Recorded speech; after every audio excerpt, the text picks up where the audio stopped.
بسم اللہ الرحمن الرحیم۔ السلام علیکم ناظرین، شب برات کو اللہ تعالیٰ پاکستان کو تباہ و برباد کر دے، یہ کون دعا کر رہا ہے اور کون ہے جو یہ تحریک چلا رہا ہے؟ فوجی اداروں کی، فوج کے کارخانوں کی فہرست ٹویٹر پر چلا رہا ہے کہ عوام ان اداروں کی مصنوعات کا بائیکاٹ کریں، اور پھر یہ کہ پی ٹی آئی کے اندر سے یہ سوال اٹھنا شروع ہو گیا ہے کہ خان جی تم نے کیا کیا، اور بہت جلد خان کو بھی پتہ چل جائے گا اور پی ٹی آئی کو بھی پتہ چل جائے گا کہ عمران خان نے کیا کیا ہے۔ پھر ایوان میں، قومی اسمبلی میں اور صوبائی اسمبلی میں، پنجاب کی صوبائی اسمبلی میں پارٹی پوزیشن کیا ہے، یہ بات اب سب کے سامنے آ گئی ہے اور لوگ اس پر حیران ہیں۔ اور پھر شیر مروت کی بغاوت اور پی ٹی آئی کو صدر کے عہدے کے لیے کوئی صحیح بندہ نہیں مل رہا، یہ ان کی اس وقت ٹوٹل اوقات ہے۔ لیکن سب سے پہلے مختصر ذکر میں پنجاب اسمبلی کا کروں گا، جہاں اسپیکر کا انتخاب ہوا اور مسلم لیگ نون کے امیدوار ملک احمد خان کو 224 ووٹ ملے، اور میں نے کل کے پروگرام میں کہا تھا کہ مسلم لیگ نون کو 216 ووٹوں کی حمایت حاصل ہو گئی ہے، تو یہ تقریباً 2/3 بنتی ہے۔ آج 224 ووٹ پڑے، اور جبکہ اس پارٹی کو جو پاکستان کی تباہی اور بربادی کے لیے نہ صرف دعائیں کرتی ہے بلکہ اس کے لیے عملاً بھی سرگرم ہے، اس کے امیدوار کو ووٹ 98 ملے، اور ان کے 2-3 ووٹ کم تھے جو نہیں آ سکے ایوان میں۔ اگر ان کو شامل کر لیا جائے تو ان کی گنتی 100 تک پہنچ جاتی ہے، لیکن 224 کے مقابلے میں یہ آدھے سے بھی کم ہے۔ اس کا مطلب یہ ہے کہ اس وقت پنجاب میں جو حزب اقتدار ہے وہ خاصی بالا دست پوزیشن میں ہے، اور یعنی ماضی کی طرح، پچھلی اسمبلی کی طرح جب پی ٹی آئی کو معمولی برتری تھی اپوزیشن پر، اس طرح کی پوزیشن سے بالکل ڈیفرنٹ پوزیشن ہے، اور یہ بات مریم نواز صاحبہ کے لیے بہت اچھی بات ہے۔ اور اس ایوان میں پھر جس طرح کے نعرے پی ٹی آئی والوں نے لگائے، گالیاں دی، وہ بھی آپ نے دیکھی، اور ان کا ایک حافظ کفرت عباس ہے جس نے انتہائی گندی گفتگو کی، جس کی پارلیمنٹ کی تاریخ میں اس سے پہلے کوئی مثال نہیں ملتی کہ کسی نے اس طرح کی گفتگو کی ہو۔ اس پر بہت رد عمل بھی ہوا، اسپیکر نے وہ حذف بھی کرا دیے فکرے، لیکن پتہ یہ چلا کہ یہ آدمی جو ہے حافظ فرت عباس، یہ ڈیفنس سے جیتا ہے۔ تو اس پر اب ٹویٹر پر لوگ تبصرے کر رہے ہیں کہ ڈیفنس کے لوگ اس طرح کے ہیں، حالانکہ ڈیفنس میں اچھی خاصی تعداد میں پڑھے لکھے لوگ بھی رہتے ہیں، مہذب لوگ بھی رہتے ہیں، لیکن ٹھیک ہے یہ بات کہ اکثریت ان جیسوں کی ہے، جیسا کہ یہ حافظ فرت عباس ہے۔ یہ حافظ پتہ نہیں کس چیز کا ہے، اتنی گندی گفتگو اور اتنے گندے انداز میں اور اس طرح کی غلاظ، اس سے پہلے بھی یہ سنا ہے کہ یہ اس طرح گالیاں دیتا رہا، لیکن حیرت کی کوئی بات نہیں، پی ٹی آئی کا وہ کون سا آدمی ہے جو گالی نہیں دیتا؟ جو گالی نہیں دیتا وہ پی ٹی آئی میں رہ ہی نہیں سکتا۔ تو خیر، پارٹی پوزیشن کی بات میں نے آگے کرنی تھی، وہ اسی کے ساتھ کر دیتا ہوں۔ قومی اسمبلی میں مسلم لیگ کے پاس 83 ووٹ ہیں، اور پی ٹی آئی کے جو آزاد سنی تحریک انصاف کونسل جو بھی اس کا نام ہے، اس کے پاس جو 81، یعنی کہ مسلم لیگ سے 2 ووٹ کم ہیں۔ اور یہاں میں آپ کو یہ بتا دوں کہ یہ انہوں نے ایک غل غپارہ مچایا ہوا ہے میڈیا میں اور پریس کانفرنسوں میں کہ ہم 180 یا 170 یا 175 سیٹوں پر جیتے ہیں، باقی سب سیٹوں پر ہمیں ہرا دیا گیا ہے، اور ہمارے پاس 45 کے فارم ہے۔ حقیقت یہ ہے کہ انہوں نے کل 7 یا 8 پنجاب کی قومی اسمبلی کی سیٹوں پر عذرداریاں داخل کرائی ہیں، جس کا مطلب یہ ہے کہ باقی ساری جھوٹ یہ خود مان رہے ہیں کہ ہم جھوٹ بول رہے ہیں۔ 180-85 والی بات، 7 یا 8 سیٹوں پر انہوں نے عذرداریاں کرائی ہیں، جن پر ان کا دعویٰ ہے کہ مسلم لیگ نون نے ان کی سیٹیں چھینی ہے دھاندلی کے ذریعے۔ ٹوٹل جتنی سیٹیں، اور ان سیٹوں پر بھی ان کے پاس 45 والا فارم نہیں ہے، جس کا یہ شور مچایا ہوا ہے کہ ہم جناب 45 کا جو فارم ہے وہ لے کر گھوم رہے ہیں، لیکن کوئی عدالت ہمیں لفٹ نہیں کرا رہی، کوئی ہماری بات نہیں سن رہا۔ تو ان کے پاس ان عذرداریوں کے لیے کے حق میں بھی 45 کا فارم نہیں ہے، اس لیے کہ ان کے پاس فارم تو ہیں، لیکن اگر وہ عدالت میں پیش کریں گے تو ان کی اسکروٹنی ہوگی، پتہ چل جائے گا کہ یہ جعلی ہے۔ پختونخوا میں جہاں انہوں نے دھاندلی کی ہے وہاں ان کی عذرداری نہیں ہے، اور یہ ان کی کل اوقات ہے۔ اور یہ جھوٹ ایسا ہے کہ جس کو مسلم لیگ نون کاؤنٹر نہیں کر پا رہی، اسے چاہیے کہ وہ یہ بتائے کہ بھئی تم نے اتنی سیٹوں پر عذرداریاں داخل کی ہیں تو باقی سیٹوں پر کیوں نہیں کی؟ اور تم کہتے ہو کہ تمہارے پاس ہر حلقے کے 45 فارم ہیں، فارم نمبر 45 ہے، تو وہ کہاں ہے؟ وہ دکھاؤ، اور اس طرح ان کا جھوٹ پکڑا جائے گا۔ لیکن آپ اس سے یہ بھی اندازہ کر سکتے ہیں کہ پی ٹی آئی کے حامی ووٹروں کی ذہنی کیفیت کیا ہے کہ وہ جو پی ٹی آئی کا سوشل میڈیا اور پی ٹی آئی کے لیڈر جو بات کہہ دیں وہ اس پر آنکھیں بند کر کے ایمان لے آتے ہیں کہ ہاں جی 120 سیٹوں پر دھاندلی ہوئی ہے اور یا 140 سیٹوں پر دھاندلی ہوئی ہے، پتہ نہیں کتنی سیٹوں پر دھاندلی ہوئی ہے، اس طرح کی بات کرتے ہیں۔ تو پنجاب میں یہ صورتحال پی ٹی آئی کے لیے بڑے سانحے صدمے کا باعث ہے، اور صدمہ عمران خان کو جیل میں کچھ اور باتوں کا بھی ہے۔ اس کو یہ یقین تھا کہ الیکشن کے دن یہ ہو جائے گا اور اس کے بعد میں باہر آ جاؤں گا، لیکن اب اسے پتہ چل گیا ہے، اسے باور ہو گیا ہے یا باور کرا دیا گیا ہے کہ میاں 3-4 سال تک تو ابھی باہر آنے کا سوچو بھی مت، اور اس کی وجہ سے وہ پریشان ہے، ڈپریس ہے۔ خود پی ٹی آئی کے یوٹیوبرز نے بتایا ہے کہ عمران خان کچھ تھوڑا وہ افسردہ تھے پرسوں کی جب وہ پیشی ہوئی عدالت میں، تو کچھ تھوڑے پریشانی، افسردگی اور بلکہ میں کہوں گا کہ ڈپریشن کی کیفیت عمران خان پر تھی۔ اچھا، اب دوسرا ہمارا موضوع ہے کہ پی ٹی آئی کے اندر سے عمران خان کے بارے میں یہ کہا جا رہا ہے کہ عمران خان نے یہ کیا کر دیا۔ آئی ایم ایف کو جو خط لکھا ہے اور اس میں پاکستان کی جو مدد بند کرنے کا مطالبہ کیا 2 ٹوک الفاظ میں، اس کی مذمت پاکستان کے عوام میں اس حد تک زیادہ کی جا رہی ہے کہ اس کی حرارت پی ٹی آئی والے محسوس کر رہے ہیں، اور وہ صحافی اور دانشور جو پی ٹی آئی کی غیر مشروط حمایت کرتے تھے، اسے اس دور کا راہ حق کا مجاہد پارٹی گنتے تھے، وہ بھی یہ کہہ رہے ہیں کہ عمران خان کو یہ نہیں کرنا چاہیے تھا۔ بھئی کیا نہیں کرنا چاہیے تھا؟ اس نے ملک سے غداری کی ہے، ملک سے دشمنی کی ہے، اس کے علاوہ آپ اس کو کیا نام دے رہے ہیں؟ وہ اب بھی ہمدردی کر رہے ہیں، لیکن ظاہر ہے وہ یہ نہیں کہہ سکتے کہ عمران خان نے یہ ٹھیک کیا ہے۔ اس کا عوام کے اندر بھی ایک رد عمل ہے، عوام کے اندر بھی احساس ہے۔ خود پی ٹی آئی کے حامی جو ووٹر ہیں وہ بھی یہ کہہ رہے ہیں کہ کیا عمران خان چاہتا ہے کہ ہم بھوکوں مر جائیں، پاکستان برباد ہو جائے؟ بہرحال یہ وہ پارٹی ہے جو اس طرح کی بد دعائیں کر رہی ہے۔ اب ایک صاحب نے کوئی ٹویٹ کیا کہ شب برات کب ہے، کسی سے پوچھا، ظاہر ہے ٹویٹر پر پھر جواب دینے والے لوگ اس طرح کے سوالوں کے جواب دے دیتے ہیں، تو اس کی اس ٹویٹ کے جواب میں جو پہلا ٹویٹ آیا وہ پی ٹی آئی کے ایک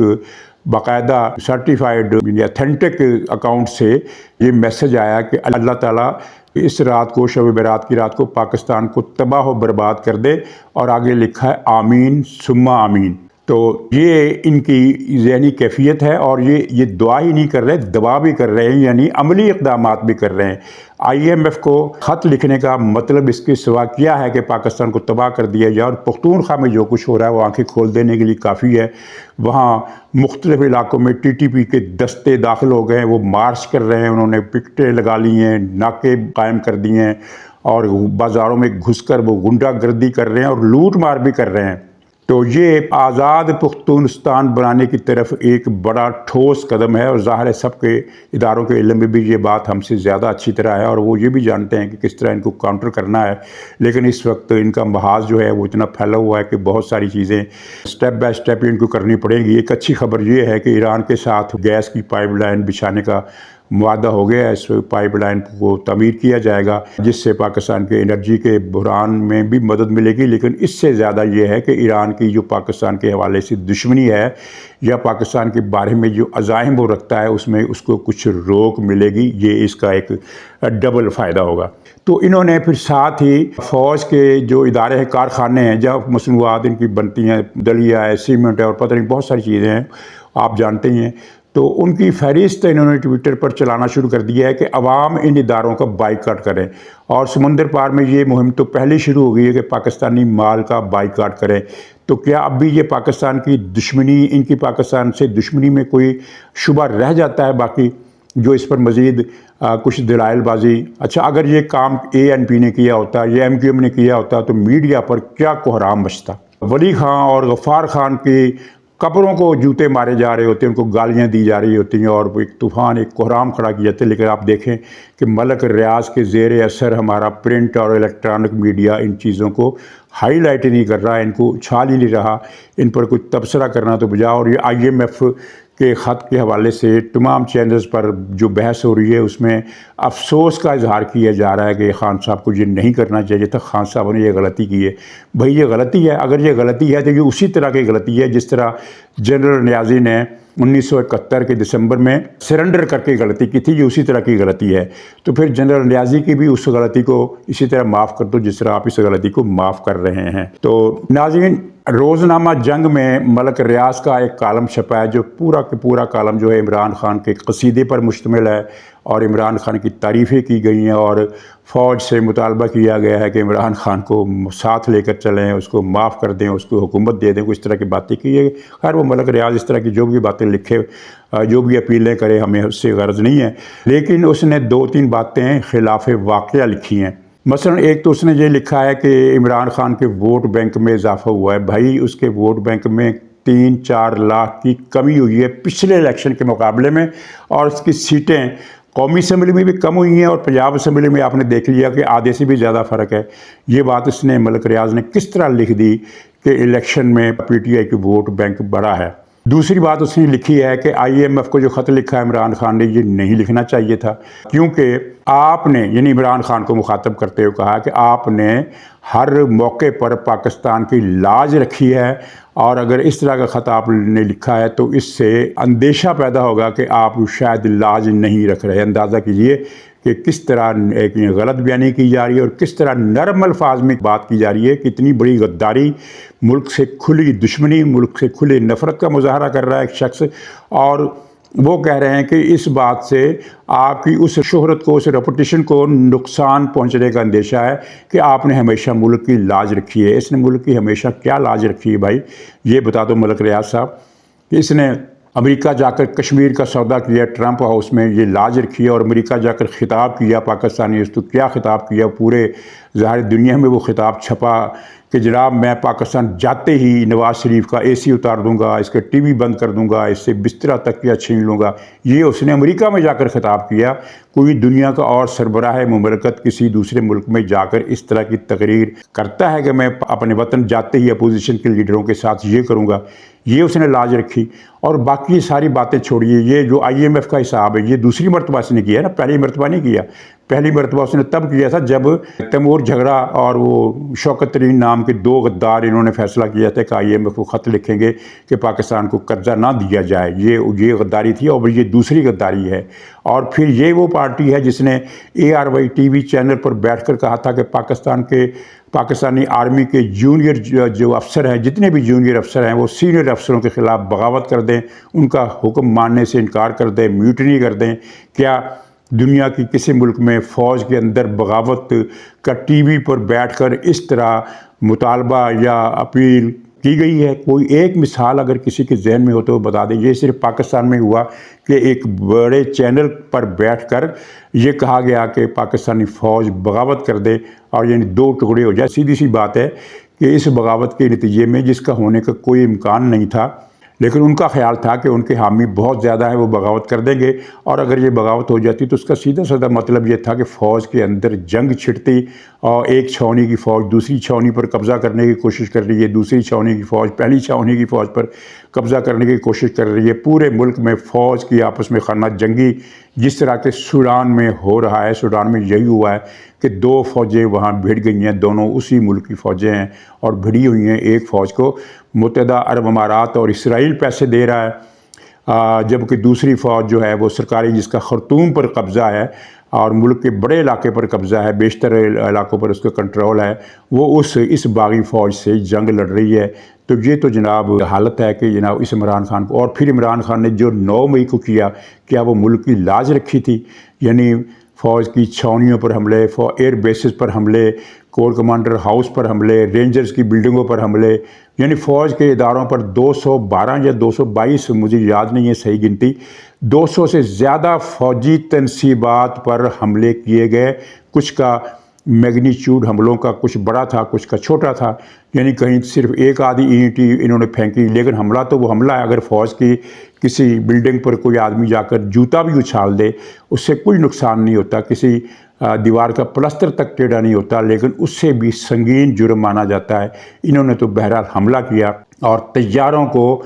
آگ لگائی، طیاروں کو آگ لگانے کی کوشش بھی کی، آگ لگائی بھی، وہ لگ نہیں سکی، وہ بچ گئے۔ اتنی بڑی وارداتیں، اور ملک ریاض کہہ رہا ہے کہ جناب عمران خان صاحب آپ نے ہر موقع پر قوم کی لاج رکھی۔ قوم کی لاج رکھنے کے اور بھی واقعات ہیں تو وہ آپ کے ذہن میں ہیں، بتانے کی ضرورت نہیں۔ تو ناظرین، یہ جو ملک ریاض نے کالم لکھا ہے، یہ ملک ریاض کے نام سے نہیں چھپا، کسی جرنلسٹ سہیل صاحب کو ہیں وہ ان کے نام سے ہی چھپا ہے، لیکن اس کی تحریر بتا رہی ہے کہ یہ کس نے لکھا ہے۔ ویسے بھی جنگ میڈیا گروپ، دنیا، ARY اور 3-4 ٹیلی ویژن اور بھی ہیں چھوٹے بڑے، جن کو اس وقت ملک ریاض دبئی سے بیٹھ کر کنٹرول کر رہا ہے، اس کا دیا گیا سکرپٹ جو ہے وہ پروگراموں پر حاوی ہے، خبرناموں پر حاوی ہے، اینکرز پر حاوی ہے، اور ان کے اینکرز جو ہیں وہ اپنے نجی یوٹیوب چینلز پر بھی ملک ریاض کے ایجنڈے کو آگے بڑھا رہے ہیں۔ یہاں تک یعنی کہا جا رہا ہے کہ 9 مئی کے واقعات پر بھی عمران خان کو معاف کر دیا جائے۔ ناظرین، تو اس سے پہلے کلبھوشن جادو کو کیوں نہ معاف کر دیا جائے؟ اس کا جرم تو پھر بھی عمران خان سے کئی گنا چھوٹا تھا۔ پہلے ان کو چاہیے کہ کلبھوشن جادو کو چھڑوائیں، پھر عمران خان کی جان 9 مئی سے چھڑوائیں۔ ناظرین، PTI میں ایک تماشا ہوا کہ پہلے انہوں نے شیر مروت نے کہا کہ گوہر خان جو ہے وہ ہے شریف آدمی لیکن نالائق ہے، پارٹی فرائض انجام نہیں دے سکا، تو اب اس کو ہم ہٹا دیا گیا، اور پھر یہ اعلان کیا گیا کہ وہ جو SM ظفر کا بیٹا ہے وہ علی ظفر، تو علی ظفر کو صدر نامزد کیا ہے،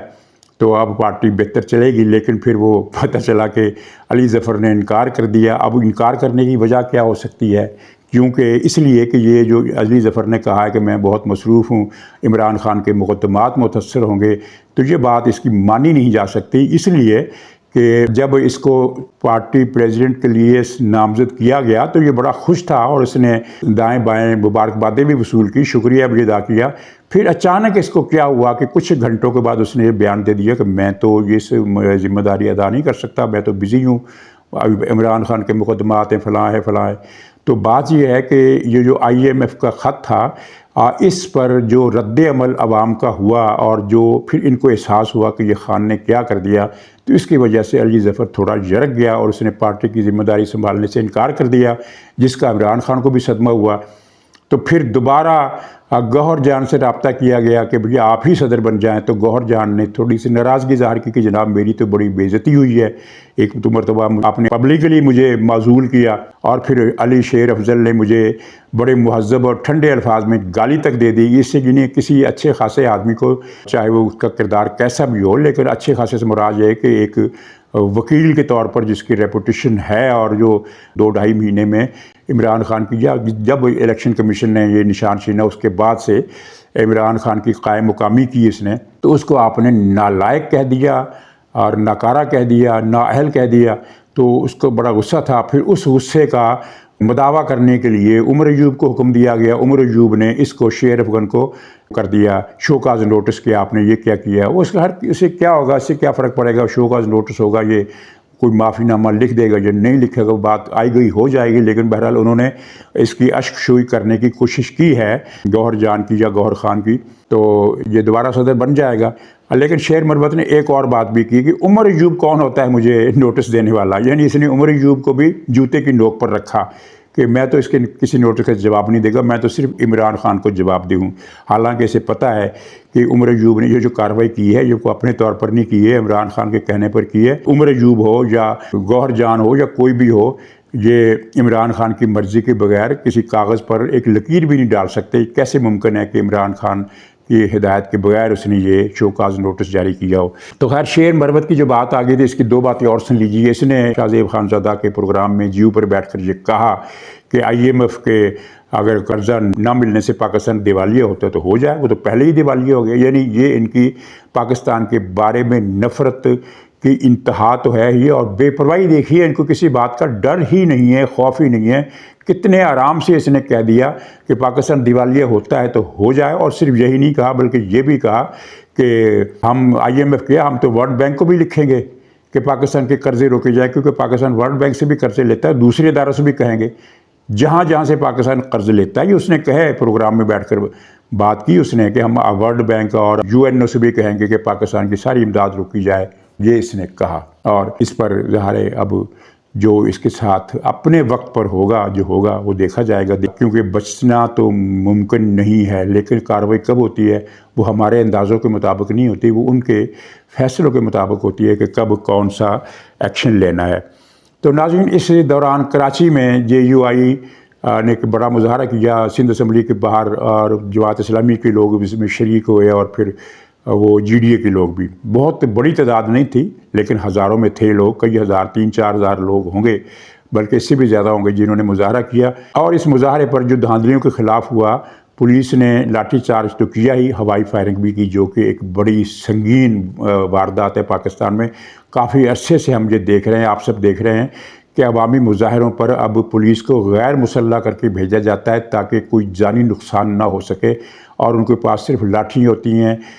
شیلنگ کا سامان ہوتا ہے، یا پھر وہ جو واٹر کینن ہوتی ہے اس کے بچھاڑ مارتے ہیں، اس طرح کی چیزیں ہوتی ہیں ان کے پاس۔ ان کو ہتھیار والا اسلحہ نہیں دیا جاتا، کیونکہ ہتھیار والا اسلحہ آپ جب بھی دیں گے تو ان کی فائرنگ سے لوگوں کے مرنے اور زخمی ہونے کا خطرہ یقینی طور پر موجود ہوتا ہے۔ تو سوال یہ ہے کہ سندھ حکومت نے پولیس کو یہ ہتھیار کیوں دیے کہ انہوں نے فائرنگ کی؟ فائرنگ سے اطلاع یہ ہے کہ کچھ لوگ زخمی بھی ہوئے ہیں، یہ مجھے بالکل پکا پتہ نہیں ہے کہ کتنے لوگ زخمی ہوئے ہیں، لیکن یہ خبر چل رہی ہے کہ کچھ لوگ زخمی ہوئے ہیں۔ اس کا مطلب یہ ہے کہ اگر کسی کے زخم کاری لگے تو وہ اس کی جان بھی جا سکتی ہے۔ یہ بڑا سنگین واقعہ ہے، اور پیپلز پارٹی کے لیے ہی یہ مسئلہ نہیں بنے گا، یہ وفاقی حکومت کے لیے بھی مسئلہ بنے گا، کیونکہ مجھے جو لگ رہا ہے وہ یہ ہے کہ سندھ میں انتخابی دھاندلیوں کے حوالے سے جو احتجاجی طریق ہے یہ دبے گی نہیں، یہ ایک پرابلم بنی رہے گی۔ ہر روز مظاہرے ہوں گے، کیونکہ آج کا دھرنا تو، کل کا دھرنا تو انہوں نے ملتوی کر دیا، لیکن ایک اور دھرنے کی کال دے دی ہے۔ اور سندھ میں مسئلہ کیا ہے؟ مسئلہ یہ ہے کہ کراچی کی 6 اور اندرون سندھ کی 4-5 صوبائی سیٹیں ہیں، اور 2-3 کل ملا کر قومی سیٹیں ہیں۔ یہ اگر ان پر پیپلز پارٹی نے دھاندلی نہ کی ہوتی تو پیپلز پارٹی کی عددی قوت میں کیا کمی آ جانی تھی، اس کی بھاری میجارٹی پھر بھی رہنی تھی، لیکن انہوں نے دھاندلی کی، اور سب کو پتہ ہے کہ پیپلز پارٹی نے دھاندلی کی۔ مثلاً میں آپ کو بتاؤں کہ گورنمنٹ نے ان سے رابطہ کیا جماعت اسلامی والوں سے کہ جناب آپ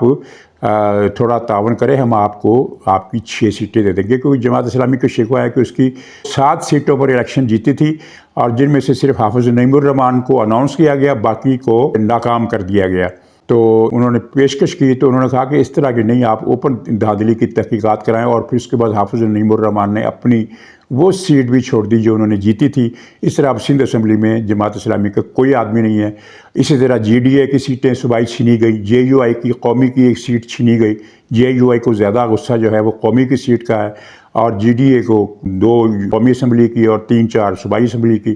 تو پیپلز پارٹی کے لیے یہ بدامنی بڑھتی رہے گی، بدامنی بڑھے گی تو سندھ حکومت کے لیے مسئلہ پیدا ہوگا، اور وفاق کی حکومت کے لیے بھی مسئلہ پیدا ہوگا، کیونکہ وفاق میں جو حکومت ہے وہ پیپلز پارٹی اور مسلم لیگ نون کے الائنس کی حکومت ہے۔ بھلے سے وزارتیں نہیں لیں، لیکن گورنر، صدر، اسپیکر، چیئرمین سینٹ وغیرہ وغیرہ یہ سارے انہی کے ہیں۔ تو وہ یہ نہیں کہہ سکتی کہ ہم مخلوط حکومت نہیں ہیں، تو وفاقی حکومت پر بھی اس کا اثر پڑے گا۔ تو کوئی تو ہو جو پیپلز پارٹی کو جا کر سمجھائے کہ آپ یہ دھاندلی والا الیکشن کمشنر سے رجوع کریں اور ان سیٹوں پر ری پولنگ کرا دیا آزادانہ ماحول میں۔ کوئی بہت انقلاب اس سے نہیں آ جائے گا، کچھ سندھ میں پیپلز پارٹی کی حکومت ختم نہیں ہو جائے گی، نہ ہی قومی اسمبلی میں پیپلز پارٹی کے پاس جو 54 سیٹیں ہیں وہ کم ہو کر 44 رہ جائیں گی۔ 2-3 کا فرق پڑے گا، اگر ممکنہ طور پر پڑا تو اس کو ایک وسیع طرح اپنے مفاد میں، ملک کا مفاد تو چھوڑیے، وہ تو اتنا زیادہ ہم خیال نہیں کرتے، لیکن پارٹی کے اپنے مفاد کے لیے، سندھ میں اس کی گورنمنٹ کے مفاد کے لیے یہ ضروری ہے کہ جن سیٹوں پر دھاندلی کا ایشو ہے وہاں ری پولنگ کرائی جائے، الیکشن کمیشن کو اعتماد میں لے کر اس سے درخواست کر دی جائے۔ الیکشن کمیشن میرا خیال ہے کہ اس رابطے کے بعد ان سیٹوں پر ری پولنگ کا فیصلہ کرے گا۔ حکومت آپ کی ہے، آپ کے خلاف تو دھاندلی ہو ہی نہیں سکتی، کیونکہ حکومت آپ کی ہے، پولیس آپ کے پاس ہے، اور آپ نو منتخب حکومت ہے، یعنی آپ کے پاس ایک اخلاقی طاقت بھی ہے، تو یہ ان کو کرنا چاہیے۔ تو یہ جناب ہے اب تک کی صورتحال۔ بلکہ پی ٹی آئی کی ذہنیت اندازہ کرنے کے لیے یہ میں آپ کو بتا دوں کہ اب وہ جو اسٹیڈیمز وغیرہ میں میچ ہوتے ہیں نا، تو ان میں ایک نعرہ انتظامیہ کی طرف سے لگایا جاتا ہے جو بڑا مشہور اور معروف نعرہ ہے، پاکستان کے بچے کو یاد ہے کہ میری جان تیری جان پاکستان پاکستان، ٹھیک ہے۔ اب جب اسٹیج سے وہ نعرہ بلند ہوتا ہے کہ میری جان تیری جان، تو کسی اسٹیڈیم کے کسی ایک کونے میں جو چند یہ گمراہ عناصر جو ہوتے ہیں، نوجوان جن کو عمران خان نے گمراہ کر رکھا ہے، وہ ترنت جواب دیتے ہیں کہ عمران خان تیری جان میری جان، عمران خان۔ اچھا، یہ دنیا بھر میں ایک مسلمہ اصول ہے کہ کسی معروف نعرے کے موقع پر جب آپ اس طرح کا نعرہ لگائیں گے تو آپ اپنی ترجیح بتا رہے ہوتے ہیں۔